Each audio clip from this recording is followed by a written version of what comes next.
രണ്ടാഴ്ചക്കിടെ ഇറാനും യുഎസും പരസ്പരമുള്ള ആക്രമണങ്ങൾക്ക് ഇടവേള നൽകിയതിന്റെ ആശ്വാസത്തിലാണ് പശ്ചിമേഷ്യ. യുഎസ് പ്രസിഡന്റ് ഡൊണാൾഡ് ട്രംപിന്റെ പിന്മാറ്റം കൂടുതൽ ശക്തിയോടെ ആക്രമണം നടത്താനാണെന്ന് ഇസ്രായേൽ മാധ്യമങ്ങളുടെ വെളിപ്പെടുത്തൽ. സമവായമായില്ല എങ്കിൽ ഇസ്രായേലുമായി ചേർന്ന് വലിയ സൈനിക നീക്കത്തിനാണ് ട്രംപ് മുന്നൊരുക്കം നടത്തുന്നതെന്നും റിപ്പോർട്ടുണ്ട്. ഇതിനു മുന്നോടിയായി ട്രംപ് ഇസ്രായേൽ പ്രധാനമന്ത്രി ബെഞ്ചമിൻ നെതന്യാഹുവുമായി യുഎസിൽ വെച്ച് ഉടനെ കൂടിക്കാഴ്ച നടത്തും. പശ്ചിമേഷ്യയെ കൂടുതൽ അസ്ഥിരമാക്കുന്ന നീക്കങ്ങളുമായി യമനിലെ ഹൂതികളും യുദ്ധരംഗത്താണ്.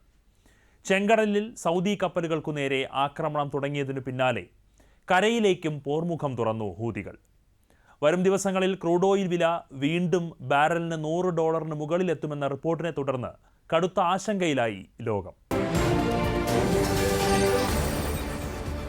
ഇറാൻ യുദ്ധം തുടങ്ങിയ ശേഷം 40ലേറെ പ്രാവശ്യമെങ്കിലും യുഎസ് പ്രസിഡന്റ് ഡൊണാൾഡ് ട്രംപ് പറഞ്ഞിട്ടുണ്ടാകും വെടിനിർത്തൽ കരാർ പ്രാബല്യത്തിൽ വന്നിട്ടുണ്ടെന്ന്.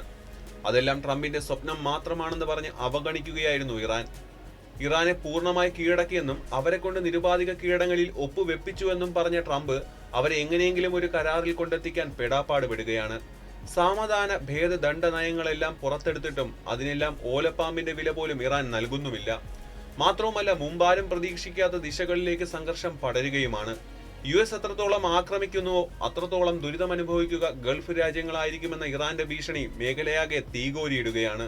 ഇടക്കാല സമാധാന കരാർ തകർന്നതോടെ ഈ മാസം 12 മുതൽ മേഖലയിൽ ആക്രമണം തുടർക്കഥയാണ്. രാത്രിയുടെ മറവിൽ തെക്കൻ ഇറാനിൽ മണിക്കൂറുകളോളം അമേരിക്കയുടെ കനത്ത ബോംബിംഗ് ആണ്.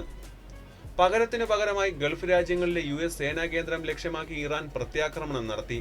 യുഎസിന്റെ ഏറ്റവും കൂടുതൽ സൈനിക സന്നാഹമുള്ള കുവൈറ്റാണ് പ്രധാന ഇരയായി മാറുന്നത്. അടുത്തിടെ 3 സൈനികർ ഇറാന്റെ ആക്രമണത്തിൽ ജോർദാനിൽ കൊല്ലപ്പെട്ടിരുന്നു. നിരവധി പേർക്ക് പരിക്കേൽക്കുകയും ചെയ്തു. 3 സൈനികരാണ് കൊല്ലപ്പെട്ടതെന്ന് യുഎസ് പറയുമ്പോൾ അത് കള്ളക്കണക്കാണെന്നും 100ലേറെ സൈനികർ കൊല്ലപ്പെട്ടുവെന്നുമാണ് ഇറാൻ അവകാശപ്പെടുന്നത്. ഈ സാഹചര്യത്തിൽ ഇറാനെതിരെ പുതിയൊരു സൈനിക നീക്കത്തെക്കുറിച്ച് താൻ ഗൗരവമായി ആലോചിക്കുന്നുണ്ടെന്നും അതുണ്ടായാൽ മുൻപ് നടന്ന ഓപ്പറേഷൻ എപ്പിക് ഫ്യൂരിയേക്കാൾ കനത്തതായിരിക്കുമെന്നുമാണ് ട്രംപിന്റെ ഭീഷണി. പിന്നീട് അതും മാറ്റി പറഞ്ഞു ട്രംപ്. ആക്രമണങ്ങൾക്ക് ഇപ്പോൾ 2 ദിവസത്തെ ഇടവേള നൽകിയിരിക്കുകയാണ് യുഎസ് പ്രസിഡന്റ്. ആക്രമണം നിർത്തിവെച്ചത് താൽക്കാലികമാണോ അതോ യുഎസ് നയത്തിൽ കാതലായ മാറ്റം വന്നോ എന്നതിനെക്കുറിച്ച് നിരീക്ഷകർക്കും വ്യക്തതയില്ല. കൂടുതൽ ശക്തിയോടെ തിരിച്ചടിക്കാനാണ് ട്രംപ് ഇടവേള എടുത്തതെന്നാണ് ഇസ്രായേൽ മാധ്യമങ്ങളുടെ വെളിപ്പെടുത്തൽ. യുഎസുമായി ചേർന്ന് ഇസ്രായേൽ വലിയ സൈനിക നീക്കത്തിന് ഒരുങ്ങുകയാണെന്നും സമവായത്തിന് കൂടുതൽ സമയം നൽകാനാണ് 2 ദിവസം ആക്രമണത്തിന് അവധി കൊടുത്തതെന്നും പറയപ്പെടുന്നു. ആക്രമണത്തിന് മുന്നോടിയായി ട്രംപും ഇസ്രായേൽ പ്രധാനമന്ത്രി ബെഞ്ചമിൻ നെതന്യാഹുവുമായി കൂടിക്കാഴ്ച ഉടനെ ഉണ്ടാകുമെന്നും ഇസ്രായേൽ മാധ്യമങ്ങൾ റിപ്പോർട്ട് ചെയ്യുന്നു. അതേസമയം ഖത്തർ അടക്കമുള്ള രാജ്യങ്ങൾ മുന്നോട്ട് വെച്ച സമാധാന കരാർ അംഗീകരിച്ച് വീണ്ടും വെടിനിർത്തലിന് ട്രംപ് പ്രാധാന്യം കൊടുക്കുമെന്നും വാർത്തയുണ്ട്. അങ്ങനെ സംഭവിച്ചാൽ ലോകരാജ്യങ്ങൾക്ക് സമാധാനിക്കാം. ക്രൂഡ് ഓയിൽ വിലയിലും ഓഹരി വിപണിയിലും അത് ആശ്വാസമാകാം. സമവായങ്ങളൊന്നും ഉണ്ടായില്ലെങ്കിൽ ഓപ്പറേഷൻ എപ്പിക് ഫ്യൂരി മാതൃകയിൽ സംയുക്ത സൈനിക നടപടിയായിരിക്കും ഇറാനുമേൽ ട്രംപ് ചൊരിയുന്നത്. യുദ്ധം വീണ്ടും ശക്തമായാൽ അന്താരാഷ്ട്ര വിപണിയിൽ ക്രൂഡ് ഓയിൽ വില ബാരലിന് $120 എത്തുമെന്നാണ് സാമ്പത്തിക വിദഗ്ധരുടെ പ്രവചനം. സർവകാല റെക്കോർഡായ 148 കടക്കുമെന്ന ഞെട്ടിക്കുന്ന പ്രവചനവുമുണ്ട്. അതേസമയം വലിയ യുദ്ധത്തിലേക്ക് നീങ്ങാതെ നയതന്ത്ര ചർച്ചകൾക്ക് കൂടുതൽ അവസരം നൽകാൻ ട്രംപ് ആഗ്രഹിക്കുന്നതായി ആക്സിയോസ് പോലുള്ള ചില മാധ്യമങ്ങളും റിപ്പോർട്ട് ചെയ്യുന്നുണ്ട്. ഇറാനുമായി ഒരു ധാരണയിൽ എത്തുന്നതാണ് ബുദ്ധിപരമായ തന്ത്രമെന്ന് ട്രംപ് പറഞ്ഞതായും റിപ്പോർട്ടുകളുണ്ട്. അതിനിടെ ഇറാനെതിരായ സൈനിക നടപടിയിൽ നിന്ന് യുഎസ് താൽക്കാലികമായി പിന്മാറുന്നതിനു പിന്നിൽ വ്യോമസേനയുടെ പ്രതിരോധ മിസൈൽ ശേഖരണത്തിലുണ്ടായ വൻ കുറവാണ് കാരണമെന്നും പറയപ്പെടുന്നു. ഇനിയും ആക്രമണം തുടരുന്ന പക്ഷം മേഖലയിൽ യുഎസ് പേട്രിയറ്റ് ഇന്റർസെപ്റ്റർ മിസൈലുകളുടെ ശേഖരം തീരുമെന്ന് മുതിർന്ന ഉപദേഷ്ടാക്കൾ മുന്നറിയിപ്പ് നൽകിയതിനു പിന്നാലെയാണത്രേ താൽക്കാലിക വിരാമം.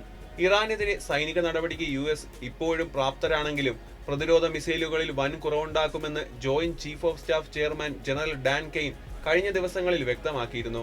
മാത്രവുമല്ല, ദീർഘകാല പോരാട്ടം വൻ സാമ്പത്തിക നഷ്ടത്തിനും പ്രതിരോധ മിസൈൽ ശേഖരത്തിലെ കുറവിനും വഴിയൊരുക്കുമെന്ന ഉപദേശവും ട്രംപിന് ലഭിച്ചിരുന്നു. ഇപ്പോഴത്തെ സംഘർഷാവസ്ഥ ഏറ്റവും ഒടുവിൽ ആളിക്കത്തിച്ചത് ഇറാന്റെ സഖ്യകക്ഷിയായ യമനിലെ ഹൂതികളാണ്. സൗദിയുടെ 2 എണ്ണ ടാങ്കറുകളെ ആക്രമിച്ചതായി അവർ തന്നെ അറിയിച്ചു. ചെങ്കടലിലെ കപ്പലുകൾക്ക് നേരെ ഉണ്ടാകുന്ന ഏത് ഹൂതി ആക്രമണത്തിനും ഇറാനെ ഉത്തരവാദിയായി കണക്കാക്കുമെന്ന് ട്രംപ് മുന്നറിയിപ്പ് നൽകിയിട്ടുണ്ട്. ഹൂതികൾ സമുദ്ര ഉപരോധം പ്രഖ്യാപിച്ചതിനെ തുടർന്ന് ചൈനയിലേക്കും ഇന്ത്യയിലേക്കും ദശലക്ഷക്കണക്കിന് ബാരൽ എണ്ണയുമായി പോയ സൗദിയുടെ 5 എണ്ണ ടാങ്കറുകൾ വഴിതിരിച്ചുവിട്ടു. യുദ്ധം തുടങ്ങിയ ശേഷം ഹോർമൂസിലും ചെങ്കടലിലെ ബാബൽ മന്ദേബ് കടലിടുക്കിലും ഒരേ സമയം ഭീഷണി ഉയരുന്നത് ഇതാദ്യമായാണ്. ലോകത്തിലെ ഏറ്റവും പ്രധാനപ്പെട്ട ഈ 2 എണ്ണക്കടത്ത് പാതകളും ഭീഷണിയിലായതോടെ കപ്പലുകൾക്ക് മറ്റു വഴിയില്ലാത്ത അവസ്ഥയായി. ഈ അവസ്ഥ തുടർന്നാൽ വളരെ താമസിക്കാതെ ക്രൂഡ് ഓയിൽ വില കുതിച്ചുയരുമെന്നാണ് സാമ്പത്തിക വിദഗ്ധർ നൽകുന്ന മുന്നറിയിപ്പ്. ലോകത്തിലെ 1ാമത്തെ സൈനിക ശക്തിയായ അമേരിക്കയും ഇസ്രായേലും മാസങ്ങളോളം ആക്രമിച്ചിട്ടും ഇറാൻ എങ്ങനെ പൊരുതി നിൽക്കുന്നു എന്നാണ് അന്താരാഷ്ട്ര നിരീക്ഷകരെ അമ്പരപ്പിക്കുന്നത്. ഇറാന്റെ ചെറുത്തുനിൽപ്പിന് പിന്നിൽ റഷ്യയും ചൈനയുമാണെന്നാണ് പാശ്ചാത്യ മാധ്യമങ്ങളുടെ ആരോപണം.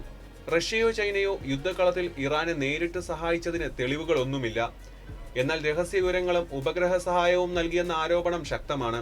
ഗൾഫിലെ അമേരിക്കൻ താവളങ്ങൾ ഇറാൻ ആക്രമിച്ചതിലെ കൃത്യത വിമർശകർ ഉദാഹരിക്കുന്നു.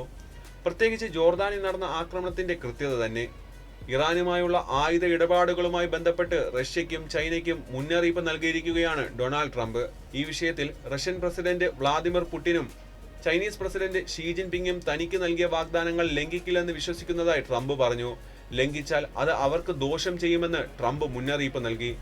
2 ദിവസത്തെ ഇടവേളയ്ക്ക് ശേഷം പശ്ചിമേഷ്യയിലെ സ്ഥിതി എന്താകുമെന്ന ആകാംക്ഷയിലാണ് ലോകം.